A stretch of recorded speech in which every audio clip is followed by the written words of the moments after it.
ಮಂಜೇಶ್ವರ ಪಾವೂರು ನಿವಾಸಿಯ ಅಪಹರಣ ಪ್ರಕರಣ, 4 ಆರೋಪಿಗಳ ಬಂಧನ.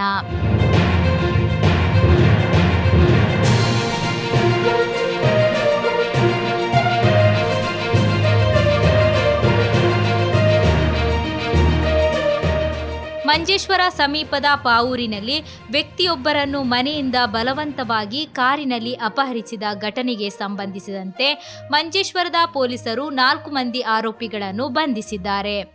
ಪಾವೂರು ಕೊಂಬಂಗುದಿಯ ಅಬ್ದುಲ್ ರಹಮಾನ್ ಎಂಬವರನ್ನು ಫೆಬ್ರವರಿ 20ರಂದು ರಾತ್ರಿ 10:30ಕ್ಕೆ ಕಾರಿನಲ್ಲಿ ಬಂದ 4 ತಂಡ ಬಲವಂತವಾಗಿ ಕರೆದೊಯ್ದಿತ್ತು. ಈ ಕುರಿತು ಅಬ್ದುಲ್ ರಹಮಾನ್ ಅವರ ಪತ್ನಿ ತಾಹಿರಾ ಪೊಲೀಸರಿಗೆ ದೂರು ನೀಡಿದ್ದರು. ಇದರಂತೆ ಮಂಜೇಶ್ವರ ಠಾಣಾಧಿಕಾರಿ ಪಿ. ಅಜಿತ್ ಕುಮಾರ್ ನೇತೃತ್ವದ ಪೊಲೀಸ್ ತಂಡವು ಕರ್ನಾಟಕದಲ್ಲಿ ಕಾರ್ಯಾಚರಣೆ ನಡೆಸಿ ಪಾವೂರು ಕುಂಡಾಪು ನಿವಾಸಿ ಗಫೂರ್, ಮಚ್ಚಂಪಾಡಿ ನಿವಾಸಿ ಅಬುಬಾಕರ್ ಅನಾಸ್, ಕಾರ್ಯಕಟ್ಟೆ ನಿವಾಸಿ ಮೊಹಮ್ಮದ್ ಸಿಹಾಬ್ ಹಾಗೂ ಕರ್ನಾಟಕ ಬಂಟ್ವಾಳ ನಿವಾಸಿ ಮೊಹಮ್ಮದ್ ರಫೀಕ್ ಎಂಬವರನ್ನು ಬಂಧಿಸಿದ್ದಾರೆ. ಪೊಲೀಸ್ ತನಿಖೆಯ ಪ್ರಕಾರ ಅಬ್ದುಲ್ ರಹಮಾನ್ ಅವರು ತಮ್ಮ ಮಗನ ವ್ಯಾಪಾರಕ್ಕಾಗಿ ಆರೋಪಿಗಳಲ್ಲೊಬ್ಬರ ಸಹೋದರಿಯ ಚಿನ್ನಾಭರಣಗಳನ್ನು ಪಡೆದಿದ್ದರು.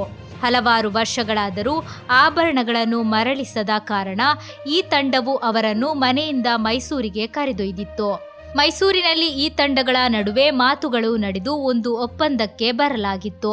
ಬಳಿಕ ಅಬ್ದುಲ್ ರಹಮಾನ್ ಅವರನ್ನು ಮರಳಿ ಊರಿಗೆ ಕರೆತರುತ್ತಿದ್ದಾಗ ಪೊಲೀಸರು ಅರ್ಧ ದಾರಿಯಲ್ಲೇ ಆರೋಪಿಗಳನ್ನು ಹಿಡಿದು ವಶಕ್ಕೆ ಪಡೆದಿದ್ದರು.